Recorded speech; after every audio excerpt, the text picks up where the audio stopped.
യത്കൃപാത്മകം വന്ദേ പരമാനന്ദമാധവം. എല്ലാവർക്കും നമസ്കാരം. കേൾക്കുന്നുണ്ടല്ലോ അല്ലേ?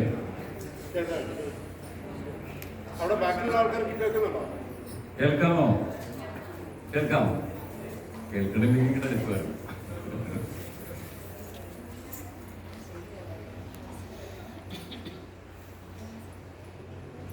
കള്ളക്കർക്കടക മാസം എന്നാ പണ്ട് നമ്മുടെ നാട്ടിൽ പറയാറില്ലേ? ഇപ്പൊ അതെന്തായി മാറി? പുണ്യ കർക്കടകമായി മാറി. അപ്പൊ ഈ പുണ്യ കർക്കടക മാസത്തില് ഗുജറ ആധ്യാത്മിക സമിതിയെ പ്രത്യേകം അഭിനന്ദിക്കുകയാണ്. ഹൃദയത്തിൽ നിന്നാണ് അഭിനന്ദനം. കാരണം എന്താ വെച്ചിട്ടുണ്ടെങ്കിൽ നാട്ടിൽ നിന്ന് ഇതേപോലെ നടത്താൻ കൂടിയില്ല. നാട്ടിൽ നമുക്ക് ഇതേപോലെ 30 ദിവസം തുടർച്ചയായിട്ട് രാമായണം വായിക്കാനും അതേപോലെ വീടുകളിൽ സത്സംഗം നടത്താനും ഇന്നിപ്പോ ആള് വളരെ കുറവാണ്. പണ്ട് നല്ല രീതിയിൽ നടന്നിരുന്നതാണ്. അതുകൊണ്ടാണ് ഞാൻ ആദ്യമായിട്ട് പറയുന്നത്. വളരെയധികം സന്തോഷമുണ്ട്. അപ്പൊ ഒരു പ്രത്യേകം വിനന്തിക്കുകയാണ്. രാമായണത്തെ കുറിച്ച് അമ്മമാരും നമ്മുടെ സഹോദരിയും വളരെ മനോഹരമായിട്ട് പറഞ്ഞു. നിങ്ങൾ ഇത്രയും ദിവസം കേട്ടുകൊണ്ടിരുന്നതും രാമായണം തന്നെയാണ്. ഞാൻ 1-2 കാര്യങ്ങളൊക്കെ പറഞ്ഞെങ്ങനെ അങ്ങോട്ട് നിർത്താം. ഞാനൊരു 3 കഥ പറയും. അതിൽ 2 അനുഭവമാണ്, 1 കേട്ട കഥകൾ. രാമായണ സംബന്ധമായിട്ടുള്ളതാണ്. എനിക്ക് ഞാൻ എന്നൊക്കെ പറയുമ്പോൾ ഇത്രയും പൊങ്കലും കൂടും. അതുകൊണ്ട് ഞാൻ എന്തായാലും പറയാണ്. എന്റെ ചെറുപ്പകാലത്തില് 92-ല് ഞാൻ 10ാം ക്ലാസ് കഴിഞ്ഞ് കോളേജിൽ പോണ കാലം. തൃശ്ശൂരാണ് ഞാൻ പഠിച്ചത്, MTA. കാലകാലം 92. അന്ന് ഭക്തി എന്ന് പറഞ്ഞാലും അമ്പലത്തിൽ പോവാന്ന് പറഞ്ഞാലും ഒക്കെ ഒരു അത്ര ഇന്നത്തെ പോലെ ഒരു ഉഷാറുള്ള കാലമൊന്നുമല്ല. ഞങ്ങളുടെ നാട്ടിലടുത്തുള്ള അമ്പലത്തില് ഒരു ശാന്തി വന്നു. അത്യാവശ്യം സംസ്കൃതമൊക്കെ പഠിച്ച ആളാണ്, സംസ്കൃതത്തിൽ സംസാരിക്കുന്ന ആളാണ്. അപ്പൊ നമുക്കൊക്കെ വലിയ ബഹുമാനമായിരുന്നു. അപ്പൊ ആളെ വിളിച്ചുകൊണ്ടൊന്ന് നമ്മുടെ നാട്ടിൽ എന്ത് ചെയ്തെന്ന് വെച്ചാൽ ഒരു രാമായണം ഇതേപോലെ ഒരു കർക്കിടകത്തിൽ തുടങ്ങാന്ന് വെച്ചു. അങ്ങനെ രാമായണം വായിക്കണമെങ്കിൽ ആരെങ്കിലും കയ്യിൽ പുസ്തകം വേണ്ടേ? ഒരൊറ്റ വീട്ടിൽ പുസ്തകമില്ലേ. കാലാലോചിക്കണുണ്ടോ? അപ്പൊ ഒരു 10 അമ്മമാര് ഞങ്ങൾ പുസ്തകം മേടിക്കാന്ന് വെച്ചു. കയ്യില് പൈസ ഇല്ല. അമ്മമാരെ അന്ന് DC ബുക്സിന്റെ, കറന്റ് ബുക്സിന്റെ 90 രൂപയാണ് അന്ന് വില. 90 രൂപ ഒരുമിച്ച് എടുക്കാൻ ഇല്ല ആരുടെ അടുത്ത്. അപ്പൊ ഒരു പോവഴി കണ്ടെത്തിയെന്ന് വെച്ചിട്ടുണ്ടെങ്കിൽ 10 രൂപ വെച്ച് ഓരോ അമ്മമാരും എടുക്കുക ആഴ്ചയിൽ. ഞാനാണെങ്കിൽ തൃശ്ശൂർ പോണതാണ്. അപ്പൊ ഞാൻ ഒരാഴ്ചയാകുമ്പോ തൃശ്ശൂരിന്റെ ഒരു പുസ്തകം വായിച്ചു കൊണ്ടുവരും. എന്നിട്ട് അത് നറുക്കിട്ട് ഒരാൾക്ക് കൊടുക്കും. ഇന്നിപ്പോ നമുക്ക് പൈസയ്ക്കോ പുസ്തകത്തിനോ ഒന്നും ഒരു പ്രയാസമില്ല. ഞാൻ പറഞ്ഞു വന്നതെന്ന് വെച്ചിട്ടുണ്ടെങ്കിൽ അന്ന് കാലത്ത് 92 കാലത്ത് നമുക്കിത് ചെയ്യാൻ സാധിച്ചു. പക്ഷെ ഇന്ന് ആ സ്ഥലത്ത് ഇത് നടക്കണില്ല. രാമായണം നടക്കണില്ല. അപ്പൊ അതുകൊണ്ട് ഇവിടെ നടക്കുമ്പോൾ നമുക്ക് വളരെ സന്തോഷമാണ്. രാമായണത്തിന്റെ മഹത്വം പുസ്തകത്തിലല്ലേ ഇരിക്കണം. സത്യത്തിൽ നമ്മളൊന്ന് മാറി ചിന്തിക്കണം. ഒറ്റ കാര്യം ഞാൻ പറയുന്നുള്ളൂ. ഭാഗവതം കേൾക്കണം, രാമായണം വായിക്കണം, ഗീത പഠിക്കണം, ഹിമാലയം കാണണം. രാമായണം വായിക്കാനുള്ളതാണ്. പക്ഷെ നമ്മളിപ്പോൾ ഈ രാമായണം വായിച്ചിട്ട് സത്യത്തിൽ 30 ദിവസം രാമായണം വായിച്ചിട്ട് ഒരുപാട് പേരുണ്ടാവും. നമുക്ക് എത്ര കണ്ടത് മനസ്സിലാകും? രാമായണം വായിക്കുന്ന മാത്രമേ. ഇവിടെ ഇന്ന് വായിച്ചത് തന്നെ കഥ പറയുമ്പോ അല്ലാതെ എത്ര പേർക്ക് മനസ്സിലാവും? പച്ച മലയാളമാണ് എഴുതി വെച്ചിരിക്കുന്നത്. എനിക്കറിയാം, എനിക്ക് പോലും നമ്മൾ ശ്രദ്ധിക്കില്ല അത് വായിക്കുന്നത്. വളരെ ശ്രദ്ധിച്ചിരുന്നാലേ നമുക്ക് ആ കഥ കിട്ടും. എന്നിട്ടും രാമായണം എന്തുകൊണ്ടാണ് വായിക്കാൻ പറയുന്നത്? എന്തിനു വേണ്ടിയിട്ട് രാമായണം വായിക്കണം? അതിലൊരു കഥ പറയാം, അനുഭവം.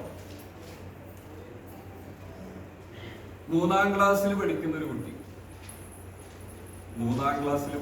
കുട്ടിക്ക് അവന്റെ അച്ഛൻ ഇതേപോലെ കർക്കിടക മാസത്തില് രാമായണം വായന തുടങ്ങി.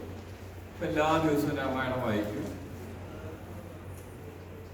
കർക്കിടക മാസം കഴിഞ്ഞപ്പോൾ ആ 3-ാം ക്ലാസ്സിൽ പഠിക്കുന്ന കുട്ടിയോട് ദിവസവും 1 പേജ് രാമായണം വായിക്കാൻ പറഞ്ഞു. നമുക്ക് ആലോചിക്കണോട്ടോ, 3-ാം ക്ലാസ്സിൽ പഠിക്കുന്ന കുട്ടിക്ക് മലയാളം എത്ര കണ്ട് നിശ്ചയമുണ്ടാവും നമുക്കറിയാലോ. നല്ലപോലെ കുട്ടി വായിക്കാൻ പോലും നിശ്ചയമില്ലാത്ത കുട്ടിയുടെ കയ്യിലാണ് രാമായണം എടുത്തിട്ട് അവന്റെ അച്ഛൻ പറയണത്, എല്ലാ ദിവസവും നീ 1 പേജ് രാമായണം വായിക്കണം. ബുദ്ധിമുട്ടാണ്. പക്ഷെ അച്ഛനും അമ്മയും കൂടെ ഇരുന്ന് എല്ലാ ദിവസവും വിളക്ക് വെച്ച് കഴിയുമ്പോ കൂടെ ഇരുന്ന് 1 പേജ് അങ്ങനെ വായിച്ച് 4-ാം ക്ലാസ്സിലെത്തിയപ്പോ ആ കുട്ടി ഉണ്ടല്ലോ, ആ ക്ലാസ്സിൽ ഏറ്റവും മിടുക്കനായിട്ട് മലയാളം വായിക്കുന്ന കുട്ടിയാണ്. മലയാളം വായിക്കുന്നത് മാത്രല്ല, ടീച്ചർ ക്ലാസ്സിൽ എടുക്കുന്നത് അവൻ വീട്ടിൽ വന്ന് പഠിക്കാറേ ഇല്ല. കഴിഞ്ഞ ദിവസം ഞാൻ ആ കുട്ടിയെ കണ്ടപ്പോ ഹിന്ദിയും മലയാളവും ഒരുമിച്ചായിരുന്നു പരീക്ഷ. ഇപ്പൊ 9-ാം ക്ലാസ്സിലാട്ടാ. ഹിന്ദിയും മലയാളം ഒരുമിച്ചായിരുന്നു പരീക്ഷ ഇപ്പോ ഈ പരീക്ഷയിൽ. അപ്പൊ എന്താ വെച്ചാ മലയാളം പരീക്ഷയുടെ കാര്യം മറന്നു. വൈകുന്നേരം ഓർമ്മ വന്ന പിറ്റേ ദിവസം മലയാളം ഉണ്ട്, അതൊന്നും പഠിച്ചില്ല, പോയി. പക്ഷെ മലയാളമായിരുന്നു ഏറ്റവും സുഖമായിരുന്നു അത്ര പഠിക്കാതെ. അപ്പൊ നമ്മുടെ കുട്ടികളെ രാമായണം 1 പേജ് വെച്ച് വായിക്കണം. കഴിഞ്ഞില്ല, ആ കുട്ടി 5-ാം ക്ലാസ്സിലെത്തിയപ്പോൾ 5-ൽ സംസ്കൃതമാണ് തുടങ്ങുന്നത്. സംസ്കൃതം പഠിച്ചു തുടങ്ങി കഴിഞ്ഞപ്പോൾ ഒരു സംസ്കൃത പുസ്തകം വാങ്ങിച്ചു കൊടുക്കും. ഗീതാ പ്രസിന്റെ വാൽമീകി രാമായണം 150 രൂപയുള്ളൂ. വലിയൊരു പുസ്തകം. ഇന്ന് 9-ാം ക്ലാസ്സിൽ പഠിക്കുന്ന കുട്ടി ഒരു MA-കാരനോ ഡോക്ടറേറ്റ് എടുത്ത സംസ്കൃത അധ്യാപകനേക്കാൾ നന്നായിട്ട് സംസ്കൃത മൂലഗ്രന്ഥമായി. അപ്പൊ നമ്മുടെ കുട്ടികള് പ്രത്യേകിച്ച് ഒരു വനവാസ വിദേശവാസ കാലാണ്, തീർച്ചയായിട്ടും ഒരു രാമായണം വാങ്ങിച്ചിട്ട് അവരുടെ കയ്യിൽ കൊടുക്കുക. ദിവസവും 1 പേജ് വായിക്കാൻ പറയുക. അതിലൊന്നും വേണ്ട, ഒന്നും നിർബന്ധിക്കരുത്. 1 പേജ് വായിക്കാൻ പറയുക. അത് മാത്രം മതി. ഇന്നത്തെ ഭാഷയിൽ പറഞ്ഞാൽ അവന്റെ IQ വർദ്ധിക്കും, കേട്ട് പഠിക്കാനുള്ള ശക്തി വർദ്ധിക്കും, അക്ഷരസ്ഫുടത ഉണ്ടാകും, ധാരാളം പദസമ്പത്ത് ഉണ്ടാകും, തത്വ പിടിക്കുക ഒന്നും വരില്ല. ഒരു സംസാരത്തിലും അവനൊരു വിക്കലോ ജാല്യതയോ വരും. ഇനി അതിന്റെ അടുത്തൊരു ഘട്ടമുണ്ട്, അത് ഞാൻ പിന്നെ പറയാം.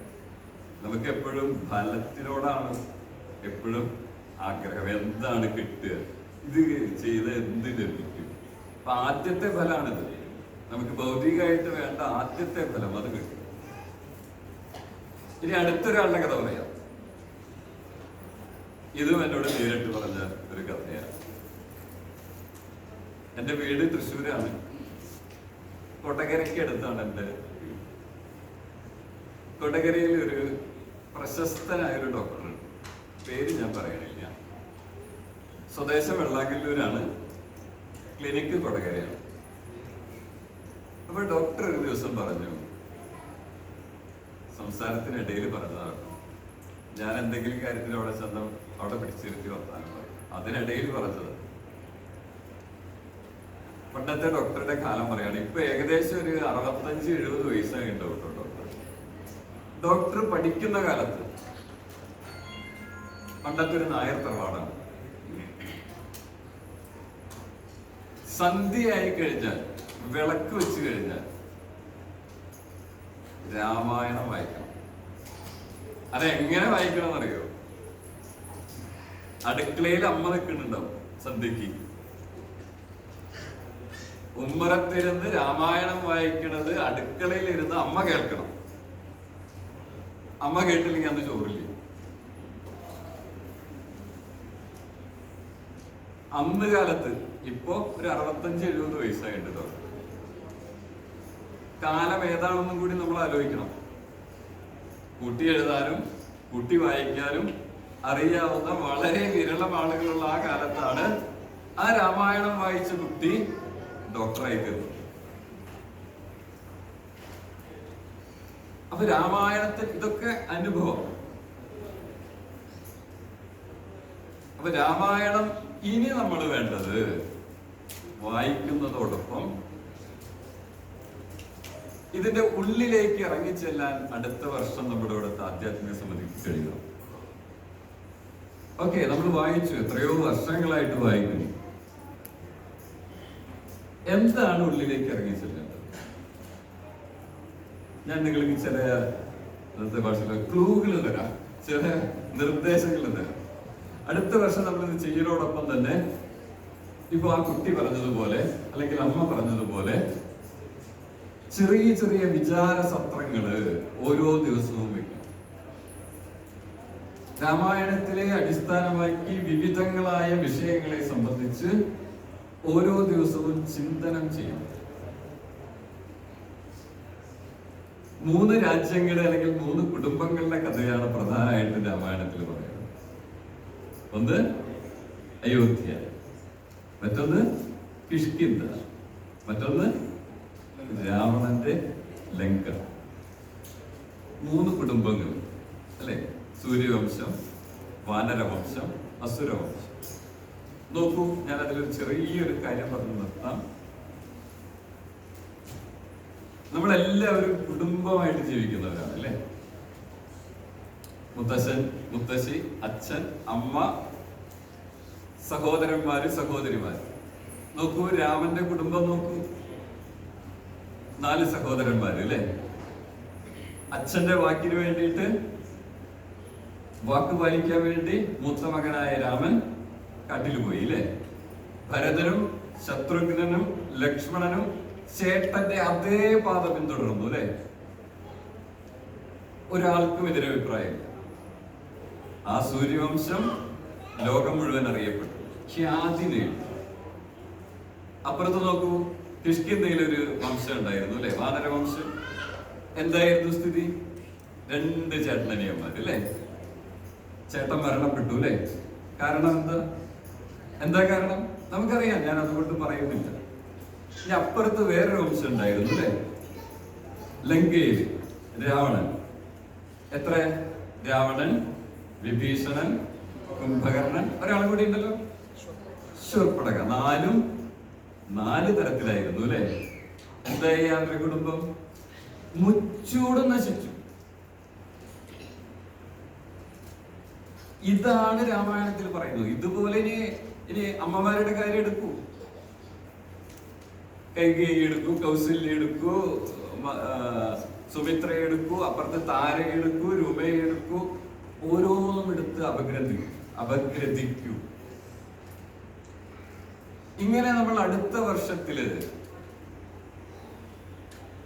നേരത്തെ അമ്മ പറയുന്നത് ഞാൻ കേട്ടു, ഗീതയിലെ 700 ശ്ലോകത്തിൽ 200 ശ്ലോകം കാണാപ്പാടായിരുന്നു. നിവൃത്തിയില്ല. ഇനി ഞാൻ വേറൊരു കാര്യം പറയട്ടെ, ഇതൊക്കെ പഠിച്ചിട്ടും ഇതൊക്കെ ചെയ്തിട്ടും പോണ്ടൊരു ഒരു സംശയമില്ല കാര്യമല്ല. ക്രിസ്ത്യാനികളെ നമുക്കറിഞ്ഞൂടെ? ബൈബിള് പഠിക്കാത്ത ആരെങ്കിലും ഉണ്ടോ ക്രിസ്ത്യാനികള്? അച്ഛന്മാരും പട്ടക്കാരൊക്കെ നിലവിളിക്കുക, പിള്ളേര് ഓടിപ്പോയിട്ട്. പള്ളി പോകാത്തവരാണ് അവര്. ഇപ്പൊ ഞാൻ പറഞ്ഞു വന്നത്, ഇത് പഠിച്ചാലും പോണ്ടവര് പോകും. പക്ഷേ ഇത് പഠിച്ചാലുള്ള ഒരു ഗുണം എന്താണെന്ന് വെച്ചാൽ, ഏത് സമയത്ത് വേണമെങ്കിലും തിരിച്ചു വരാം. അവന്റെ ഉള്ളിൽ ഈ സാധനം ഉണ്ട് എങ്കിൽ ഏത് വീഴ്ചയിൽ നിന്നും അവർ ഉയർത്തെഴുന്നേൽക്കണം. അല്ലാത്തവർ ആ പോക്ക് അങ്ങനെ എടുക്കും. ഇതാണ് ഇത് പഠിച്ചവരും പഠിക്കാത്തവരും തമ്മിലുള്ള വ്യത്യാസം.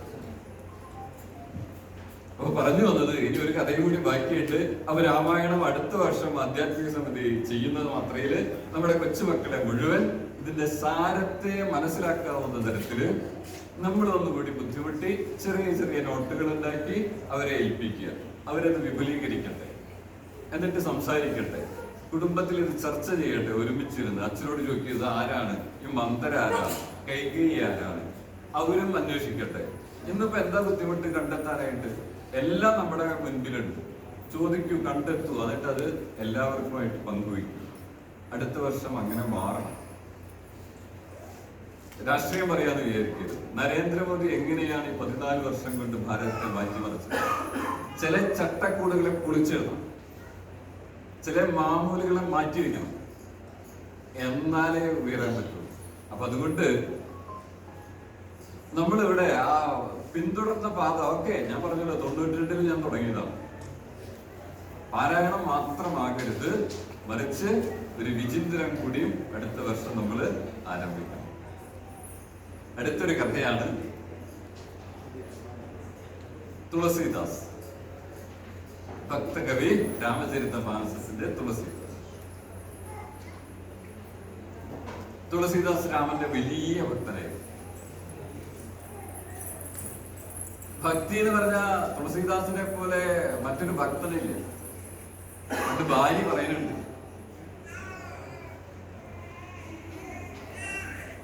സുഗ്രീവൻ ഭാര്യയെ 2ാമത് യുദ്ധത്തിന് വിളിക്കാം. താര പറഞ്ഞു പോകരുത്, കാരണം അങ്കദൻ പറഞ്ഞ് ഞാൻ കേട്ടു, ആര് വന്നിട്ടുണ്ടെന്ന്? ശ്രീരാമനും ലക്ഷ്മണനും വന്നിട്ടുണ്ട്.